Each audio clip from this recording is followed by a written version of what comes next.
It looks like we're live up on Facebook as well now. So once Chris comes in, we're getting close to 6 o'clock, we'll get rolling.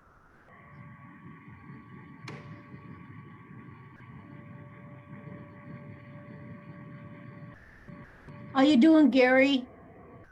Well, I'm almost dancing, so yeah, it's doing really well. No complaints. Good. That's awesome because you couldn't dance before. Will you please mute?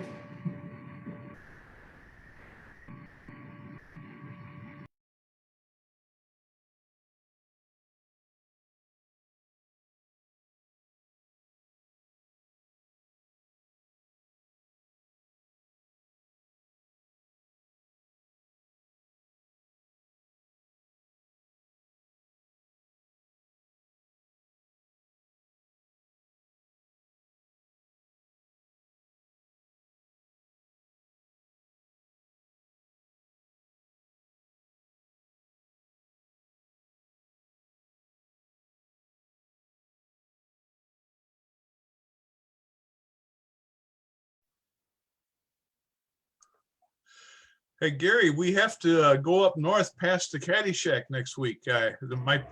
My hanging baskets are ready. Are you up for a trip? Yeah, I was just up there last week, and I had to stop at the Caddy Shack. Okay, I'll tell Neil that you're going to ride along, probably Monday or so. If you got the day off? I gotta think about my Monday ones. I think I'm okay on Monday. So we did hit 6 o'clock. Chris, whenever you're ready, I am recording. We're live on Facebook. So it should be ready to roll whenever you're ready. I am ready. Go ahead, Todd. Okay, welcome everyone. Village Board meeting here, May 3rd. Welcome. So for those who are attending in the public, thanks for being here. You're going to be muted. There is an opportunity for public comment this evening. I believe there's also a public hearing. So during the public comment section, items may be discussed whether they're on or off the agenda, except for those that relate to the public hearing item. Those items would be discussed during the public hearing as opposed to public comments. So during public comments, that's 2 minutes per attendee. Then the public hearing item, we offer 3 minutes per attendee. There's a little raise hand button at the bottom of your Zoom screen, and I can let people in the order that they are let in. This slide says closed session is expected. We actually don't have closed session listed on the agenda tonight, so you can disregard that. Then for board members, do remain muted unless you need to participate if possible.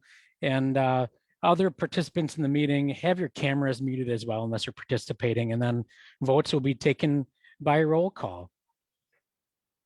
And look at that. I even got the new trustee order arranged correctly for Caitlin. So, all right. That's all I've got. Perfect. All right. Thank you, Todd. Let's start the meeting then. So I'm going to call the meeting for May 3rd, 2021 to order. Roll call, please. Nyla Fry, Here. Gary Hertzberg, Here. Sam Kaufman, Here. Aaron Moran, Bill Ranum, Here. Phil Willems. Here. Okay, thank you. First item we have then is our confirmation of open meeting compliance, public postings, official notices, online availability. Caitlin? I can confirm that the final agenda was posted at all 3 village posting locations on April 29th, and the final agenda and packet were made available online on April 29th. Okay, thank you. First item we have is consent agenda. Would anybody like anything pulled, or I'd look for a motion? I'll move to approve the consent agenda. Motion by Sam Kaufman, second by Nyla Fry. Second. Any other comments or anything? Okay, seeing none. Caitlin, roll call vote, please. Nyla Fry, Yes. Sam Kaufman, Here. Bill Yes. Ranum,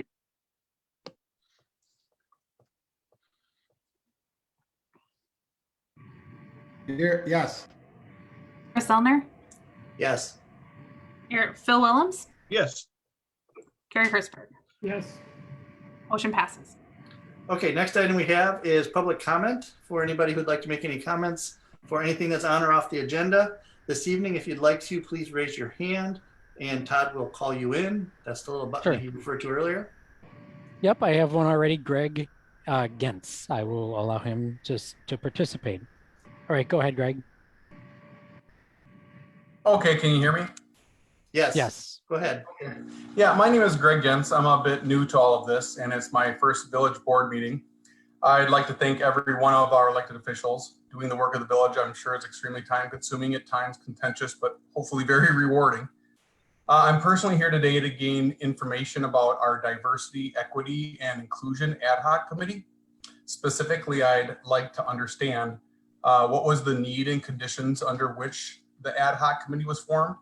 Where can I find out about the work that the ad hoc committee has done, such as video meetings, packets, minutes? How does the ad hoc committee's work incorporate into the village board decision-making process? And what specific decisions have been made within village government that the ad hoc committee has been part of? I just want to say I believe in the importance of making sure that individuals are not restricted from equal opportunities based on their race, color, creed, religion, or sex. But I would also like to be reassured that our village government is certainly not basing decisions on those individual categories either. I'd like to be reassured that our village government is making decisions on a merit basis, regardless of the issues, based on a firm understanding of objective, articulable facts. And I do want to thank you again for your commitment to representing your constituents' views, your oaths to follow our federal and state constitutions, and your commitments to maintaining our individual liberties so very unique to our exceptional country. I'm here to listen. Thank you. So thank you, Greg, for your comments. Since you're new to these meetings, one of the things with regards to public comments is that we as board don't respond to public comments during the meeting, but it's something that we may take up in the future. Staff can respond if they would like to in this case. I think what I'll note, Chris, is that you do have on the agenda an update on our diversity, equity, and inclusion efforts. So I'll try to address a few of Greg's comments as best I can during that. But I would also happily follow up with Greg offline as well to talk to him more about the work that we're doing. Thank you so much. Perfect. Thank you, Greg. Okay, any others? Okay, so I'm watching for hands to be raised for anybody else on a public comment item on or off the agenda.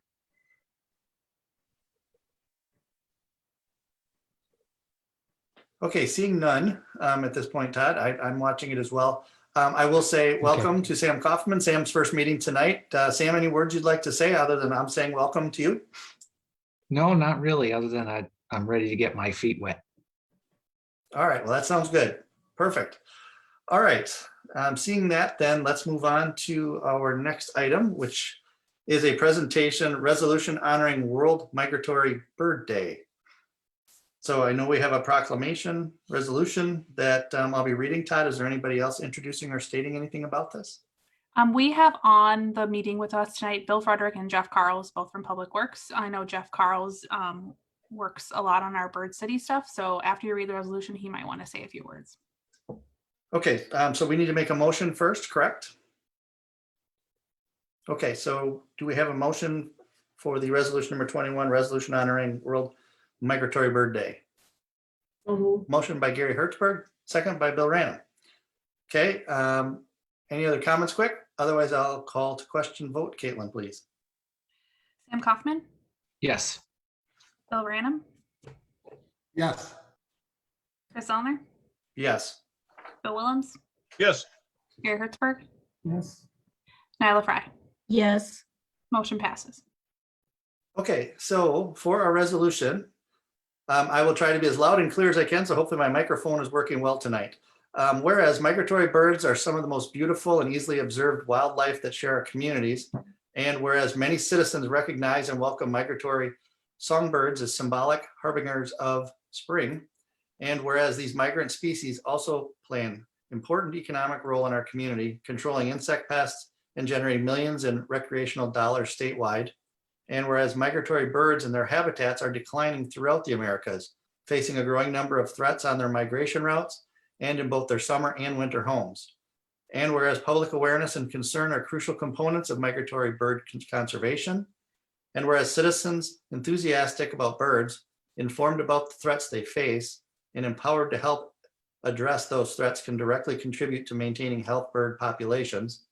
And whereas since 1993, World Migratory Bird Day, formerly International Migratory Bird Day, has become a primary vehicle for focusing public attention on the nearly 350 species that travel between nesting habitats in our communities and throughout North America and their wintering grounds in South and Central America, Mexico, the Caribbean, and the Southern US. And whereas hundreds of thousands of people observe WMBD gathering in town squares, community centers, schools, parks, nature centers, and wildlife refuges to learn about birds, take action to conserve them, and simply to have fun. And whereas while WMBD officially is held each year on the second Saturday in May, its observance is not limited to a single day, and planners are encouraged to schedule activities on the dates best suited to the presence of both migrants and celebrants. And whereas WMBD is not only a day to foster appreciation for wild birds and to celebrate and support migratory bird conservation, but also a call to action.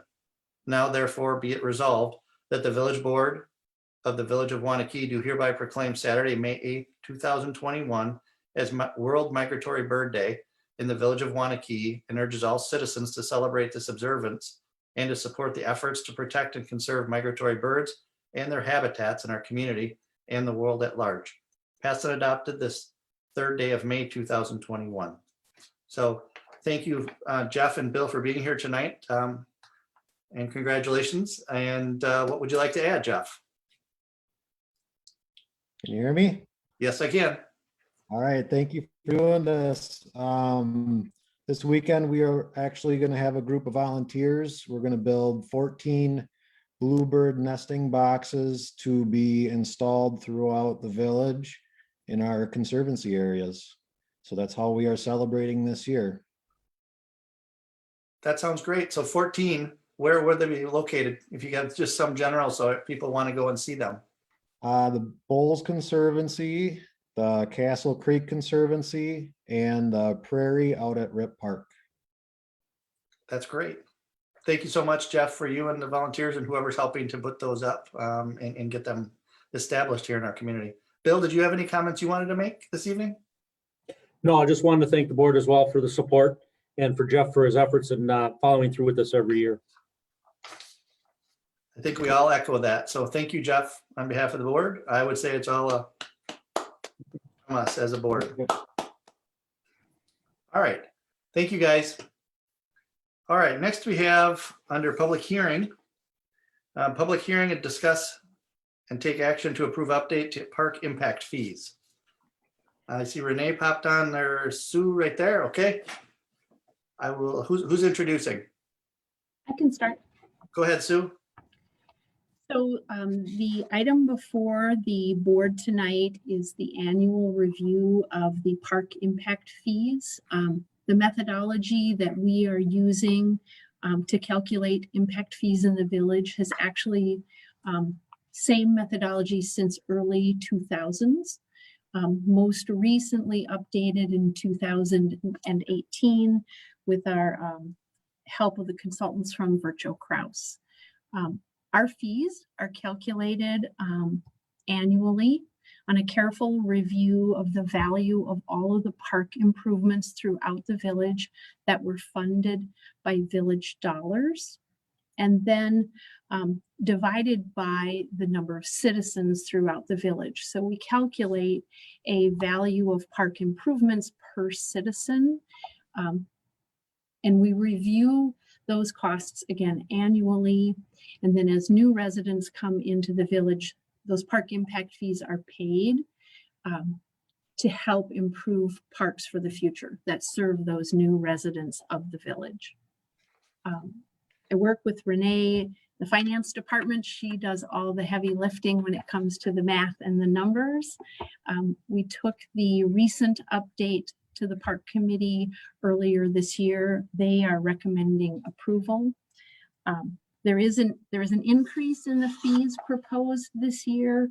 And I will point out that we did not update the fees in 2020. Just as we got to that point in time when the impact fee calculations would be created when COVID hit, and we got a little bit distracted. So this update actually covers a 2-year time period. And the dollar values were included in your packet. So I think then I'll turn it over to Renee and she can talk a little bit about the numbers.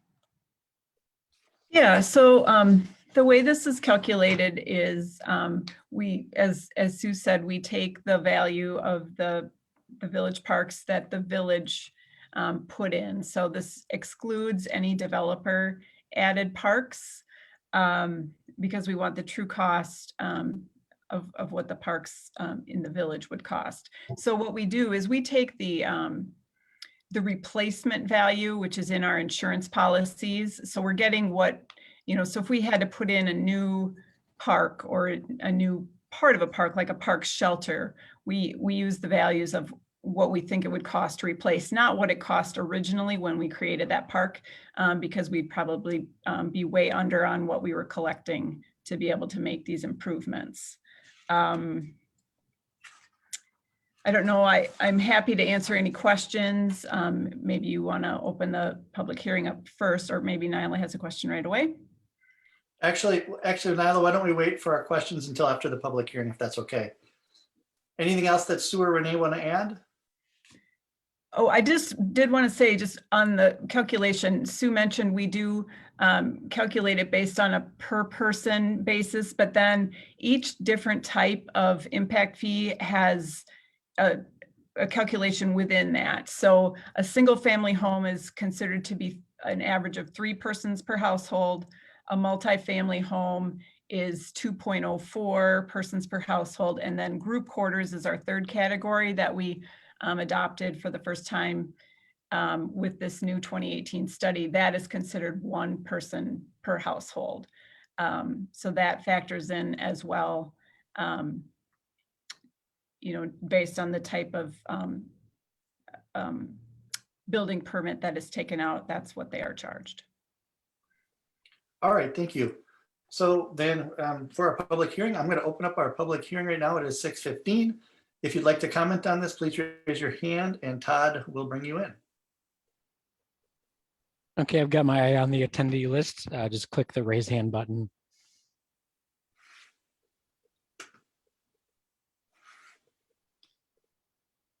Very exciting stuff, Sue.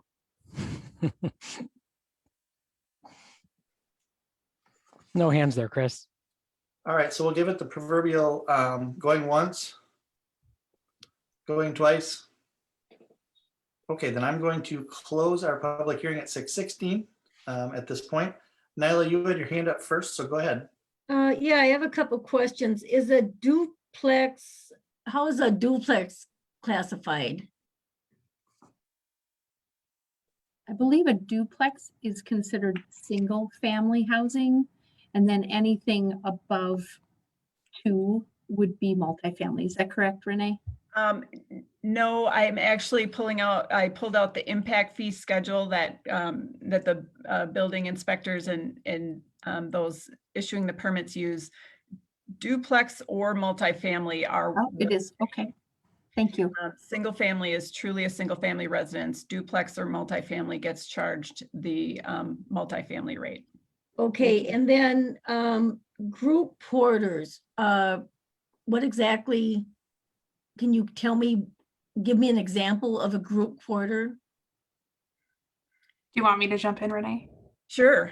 A Otherwise, group quarter is typically a nursing home or any other group home like that. That's what I was wondering. Thank you.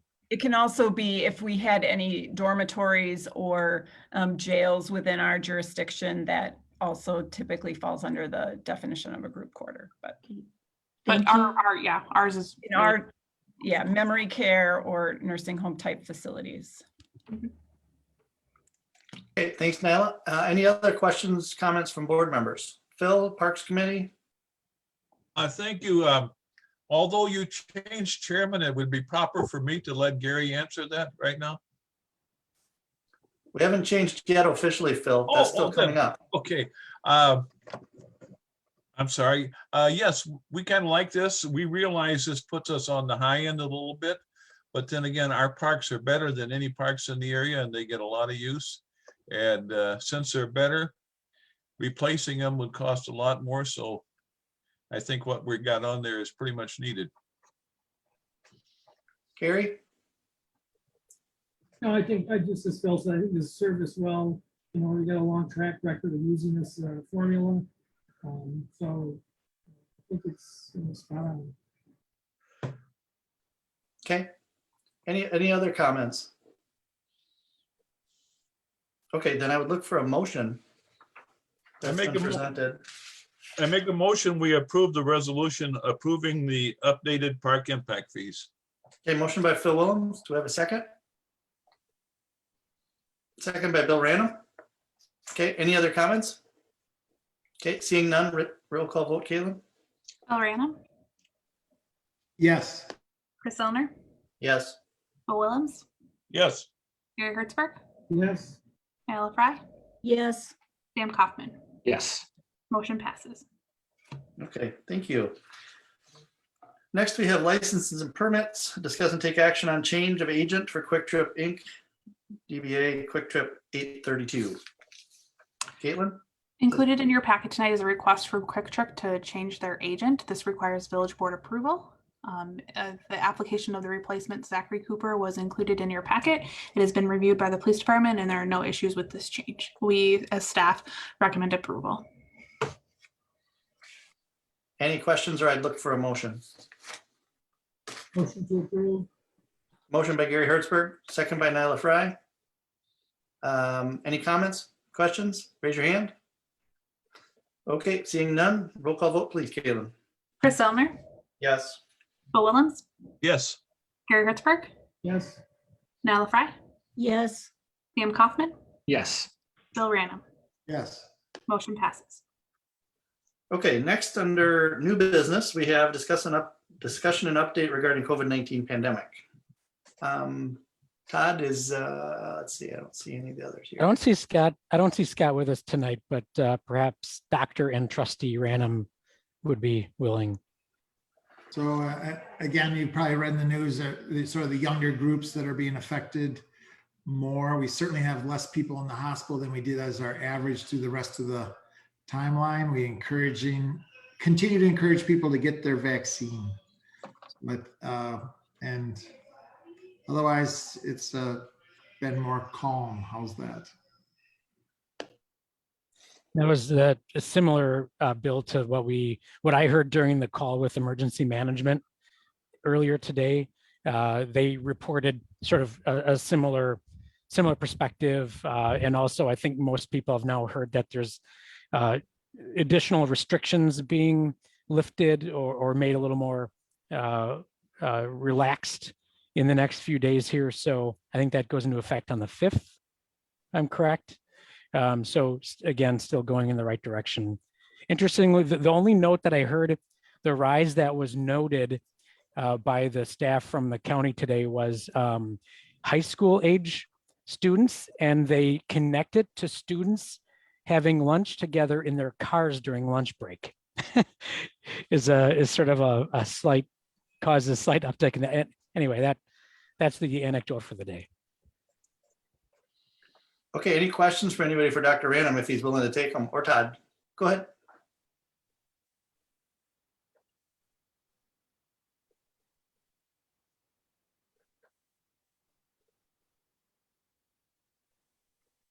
finally. Todd, I was wondering how things are moving along pertaining to the board meeting in person. For the hybrid meeting approach. Yep. Yep. We are expecting a report, I believe it's next week, from the IT consultants about the technology that we're going to need to be successful with the hybrid approach. So I'm hoping to have that information. You know, I think one thing we should discuss at some point as a board is how quickly you want to get back to in-person meetings without us necessarily being set up perfectly to deliver a hybrid approach, because a lot of the technology that is useful for that approach, according to the consultants, is because of its demand, 3 to 6 months to acquire. And I'm guessing we don't want to wait that long to get back to in person. So we might have to do something in the interim. Let me give that some thought and report more specifically on that at your next meeting, if that's okay, Nyla, with maybe an interim step into in-person, followed by a more robust hybrid approach, if that sounds okay. Yep, thank you. Chris, do you agree with? Yeah, I'd like to get back in person as soon as we possibly can, if that means, you know, we have to move into the library for temporary or village center to accommodate size wise, you know, we can look at doing that. Right. So I think that Okay. would be a good approach. And then as we get the technology for the hybrid system, then we'd obviously be able to come back into Village Hall and kind of do it as we are right now with those who Okay. can't be in attendance. Bill? Do you have an idea, does Todd have an idea like how, because we've been in the village center before, is there an idea how long it would take to get that set up going? Well, the issue is, at least the issue for our current boardroom is the size to accommodate accommodate public and allow spacing at the same time. So I think as far as setting up, and I'm glad Sue McDade is still on, as far as setting up for the Village Center room, I don't think that'd be real tricky, would it, Sue? It wouldn't be tricky at all to set up seating, tables and chairs for the board, sound inside the room, but we don't have any, the library has more up-to-date technology than we do. But just physically meeting in the Village Center would be very easy for us to accommodate. And I think the trickiest part of this middle step is accommodating people who don't feel safe being at a public meeting, but still care to participate and participate effectively. That's where our technology improvements are going to really enable us to hit it out of the park. But in between, that's where I think Caitlin and I are going to have to do some, get creative a little bit as best we can. But we'll go ahead, Bill. Well, I mean, at our meetings, we have sort of a hybrid approach where the people in the room and then we have Zoom sort of in the background now, not necessarily the primary. So if somebody has a question, basically you're using an agent to represent the outside callers. And that doesn't take, we did that in a half an hour, to be honest. So I'm just. Yeah, that might be the approach we'll take, Bill. So we'll provide a proposal to the village board in 2 weeks on how we can best move into our next meeting. Our issue, and Caitlin can attest to this, is making sure that we address the open meetings issues as legally as we can. Yeah, I would agree with Todd. If we hold a public hearing, we have to make sure that everyone can hear the meeting effectively and can be heard if they want to speak. And just for open meetings compliance, we got to make sure that we set it up correctly. Brian Kleinmeyer, are you on here? I am. Have you seen any of your other municipalities? Have they gone to a system of in-person? They are all wrestling with the same issue that the board is discussing tonight, and Todd and Caitlin are talking about. How do you make it so that you have sufficient space to allow the public to attend with appropriate spacing in the room? That's the key issue, because right now we could get together at the Village Center as a village board easily with staff, but the issue is how can we make sure that we can properly accommodate the public?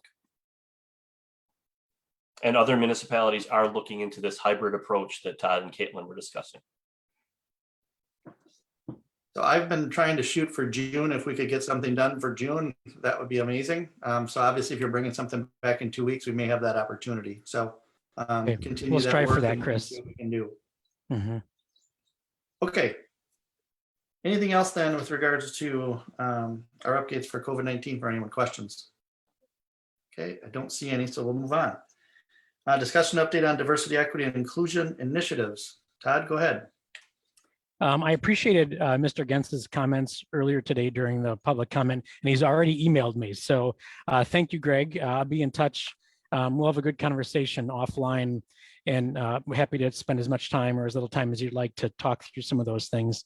One thing we don't have, one of your specific questions was dealing with a diversity, equity, and inclusion committee of sorts. The village has not created a committee, either ad hoc or standing, at this point on that topic.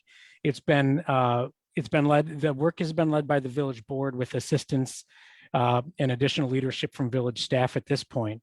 I can see that being a component of our long-term strategy to work in this area. We just haven't put all the pieces together to make that work yet. So that is not in place. That's not been the guiding force on the work that we've been doing. Speaking of that, a few of the things that we have been doing to date, and maybe Chris would like to jump in on this too. The work with University and the UW on our Ho Chunk engagement is coming to sort of its end as that class is completing its work.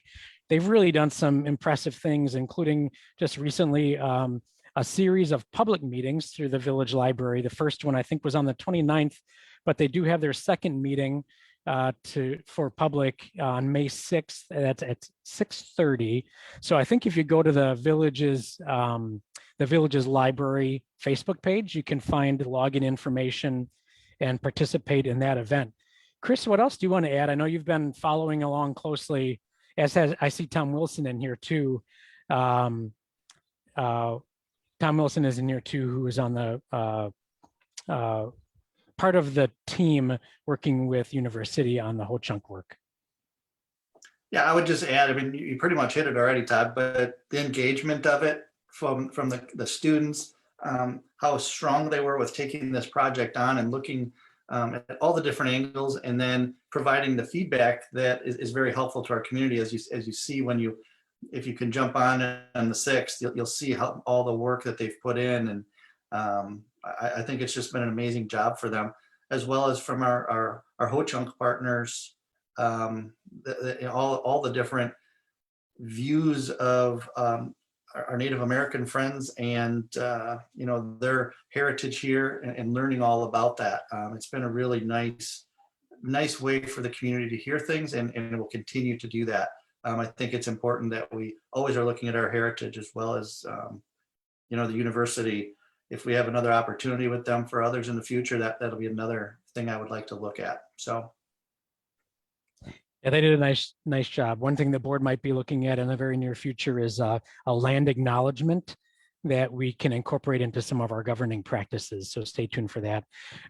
Chris and I met with the Madison Area Chinese Community Organization a couple weeks ago per their request. They wanted to have a conversation with us, as they have with other governing local governments around the region, about the feelings of the Chinese American community right now in relation to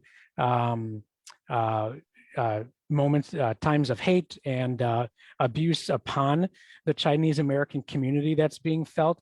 We had a really good conversation. We shared some of the work that we're doing and that we hope to do, and they shared some of the things that their community is struggling with.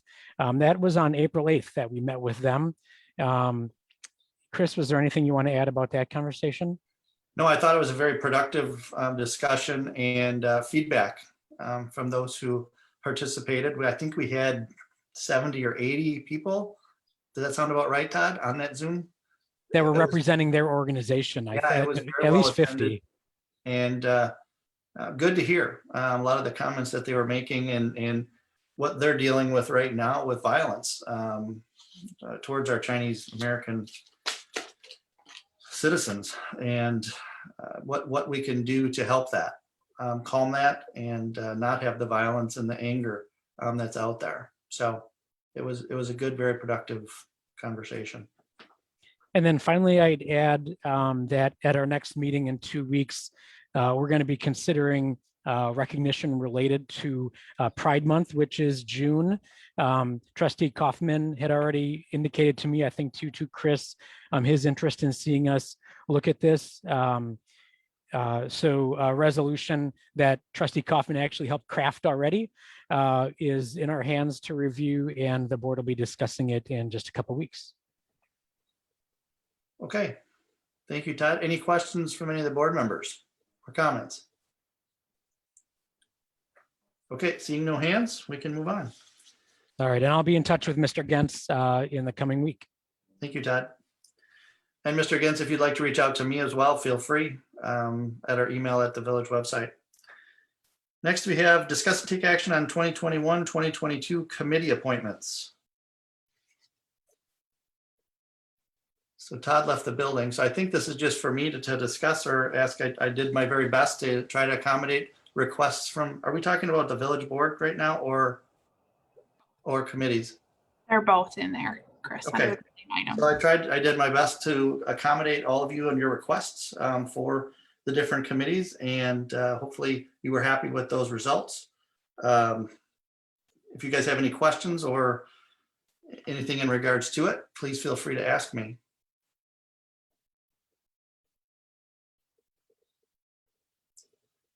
Okay, seeing none, then I would look for a motion.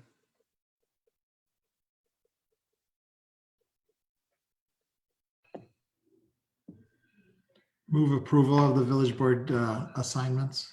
Second, Okay, so when you say village, do you mean for both the committees and the village board? Committees and the board. Yes. Okay.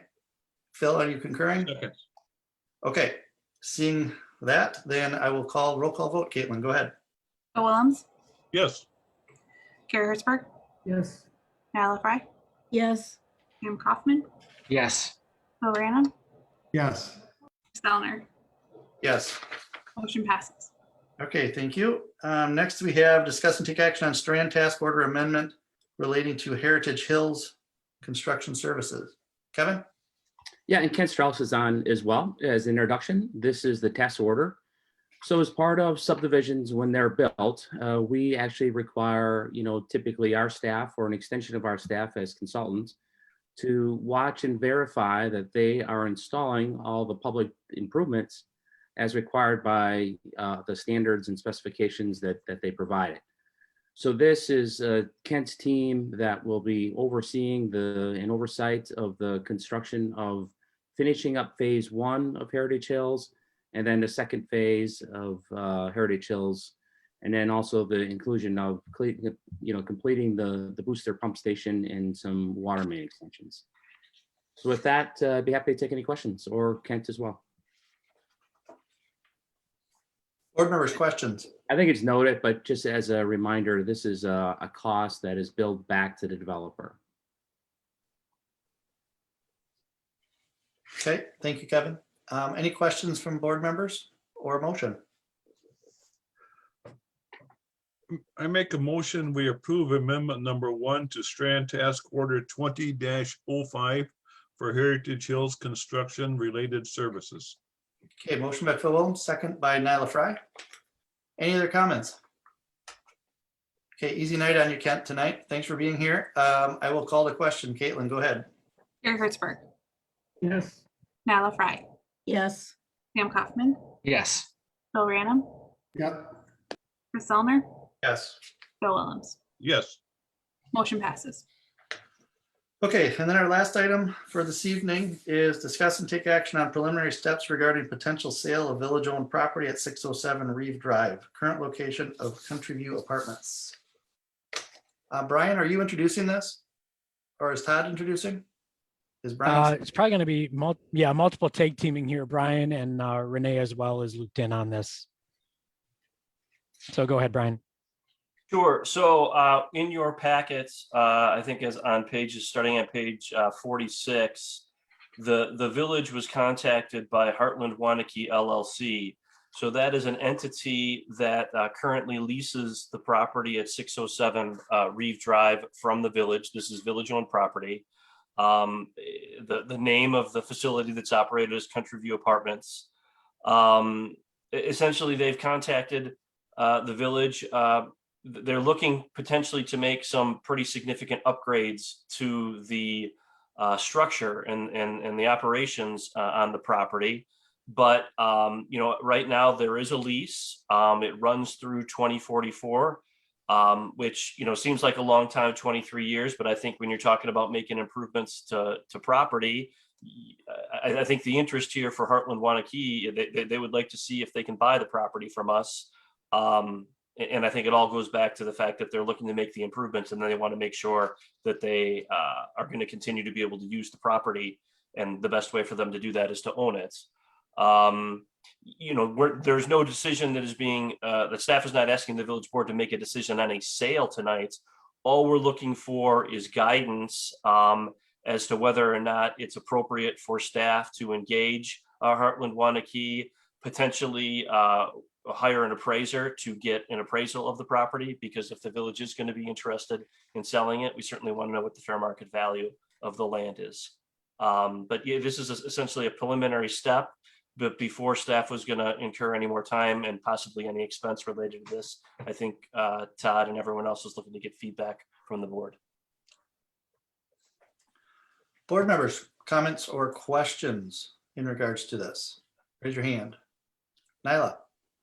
Okay, I have quite a few questions that if we go into this that I'd like answered. And one is would there be a guarantee that Heartland wouldn't sell the property after they obtained it? And would it remain affordable housing? And I don't know, I don't know if they're currently paying property taxes on it or what the situation is. I'd like to know about that. And in 2044, are there any special things that were to occur? I don't know that. And I guess if we went into this, I'd like to see a copy of the original contract. When you say contract, Nala, do you mean the lease? The lease, yes. The Okay. contract or whatever it was, the lease, yes, Okay. yes. Okay, Phil, you had your hand up while they're writing those notes down for Nyla. Go ahead, Phil. The price looked cheap to me. That they had 500,000 is a little light. Maybe quite a bit light. Well, I think that would be one of the reasons that's one of the purposes for getting the appraisal. Bill, any questions? Same thing. You muted yourself. There you That go. lot is what ends up against the EMS building. Is that right? I'm having trouble. And the police Yes. department. Yep, right across from Piggly Wiggly. And how, I apologize, unrelated, how old is the EMS building? I know is not that old, but is the fire department, is the police department building, is that an older building too? I'm just trying to think like what that whole lot does. That whole area, not just we sell the one land, but is this something we should look at the whole thing besides as an appraisal for that area down there? I'm just thinking about it. That EMS building is not forever. Just thinking out loud, so. Okay, Gary? Well, I think we should go forward with the appraisal on the property. I like the idea of somebody making an investment back in an existing property and updating it. I like that. So I think we gotta get an appraisal, and then we can make a better decision. Okay, thanks. Sam? I definitely agree. I appreciate that Heartland is willing to make an investment in this property for the long term, but I agree that I would like to see the lease myself and definitely want to make sure that this building, whatever we can, keep it affordable, because we don't have a whole lot of affordable senior housing in this village, and it's a great location right there next to the Piggly Wiggly, easy for seniors to do their shopping. So I want to make sure that we do what we can to keep it affordable. Okay, thank you. So Brian, I think I'm right in saying this doesn't change the affordability factor. Is that correct? They're under their own contracts with that. Oh, I would agree. What we can do is we can get some more information from them to be able to answer the village board's questions regarding if we were to sell the property to you. I don't believe it would affect affordability right now, because I do believe they have a contract that still is in existence. But we can get more information as to how that may play out moving forward.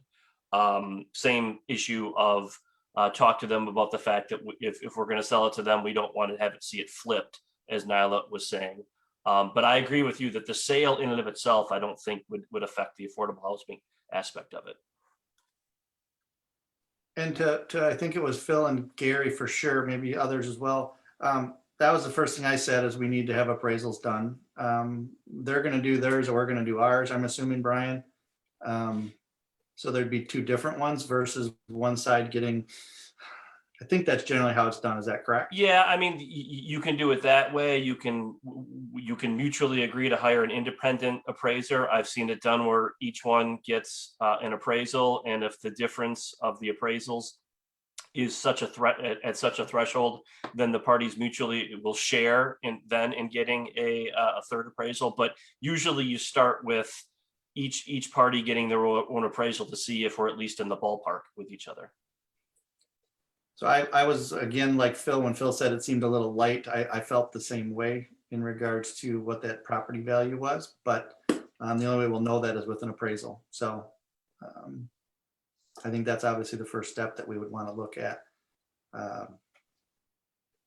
I also like that they want to invest into the building to fix it up, to make it good for the residents that are living there. So, and I can appreciate them coming to us and say, we want to make this investment.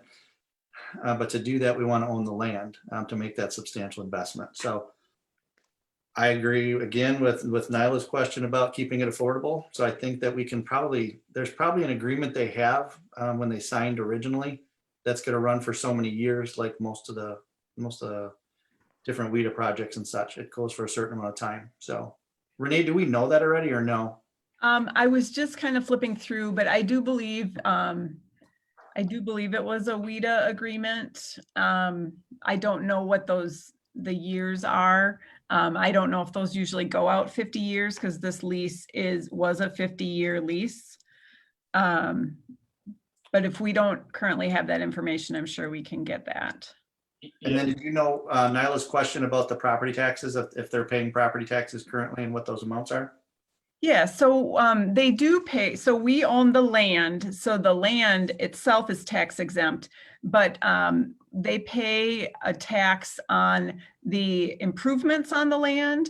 That's actually through a personal property tax bill. So they pay about $29,000 in taxes on what I believe to be the building itself, and then they have a very small tax bill of about $500 for the contents, things like the stoves and the refrigerators and things. They also pay a personal property tax bill on those as well. So it's just the land currently that's considered tax exempt. So hearing that, basically, if we were going to be selling them the property, that land would no longer be tax exempt. Is that correct? That would be correct. Which would result in a higher taxation actually for them. Yeah, based on their, the estimate in this letter of 500,000, it would be about $3,000 in taxes for the village share. Okay. Nyla, did we get all your questions there? I just want to make sure. Yes, okay. Bill, your hand was up? Well, the rent, we are getting rent from it right now. Is that correct? Yes. Correct. So our rent is currently 14,000 and our taxes would be 3,000. The rent is $12,250 per year. So the annual taxes would be less than the current rent, but of course we would also get the payment for the sale. So I haven't done any, sort of present value calculations, but I could look into that. So the taxes they're currently paying are going to go up a little bit, Bill, by a couple thousand, because the land value is going to get added in. So those will continue no matter what. The $12,250 of rent every month is what we would no longer be receiving, because we would be receiving now the full payment. Annual. $12,000 is an annual rent. So it's only about $1,000 a month that we get in rent. Correct, $12,250 annually. Yes. So right now we'd lose 9,000 except for the payment, right? I mean, we would lose 9,000 of annual cash flow. for, up until the 2044. But right, we would receive the payment for the land upfront. So they could they go tax exempt? Could they decide to make themselves a tax exempt organization? We'd have to look into that, I think. Yeah, that's beyond my, Because then we not only lose, if we sell to them, they're no longer paying rent and they're tax exempt. Well, for example, my understanding is the new development for the agreement for Cohen Esri that you all approved at a recent board meeting. My understanding is that land that for their project is going to be taxable, and that's a WIDA project. So I don't think something being a WIDA project in and of itself makes it tax exempt.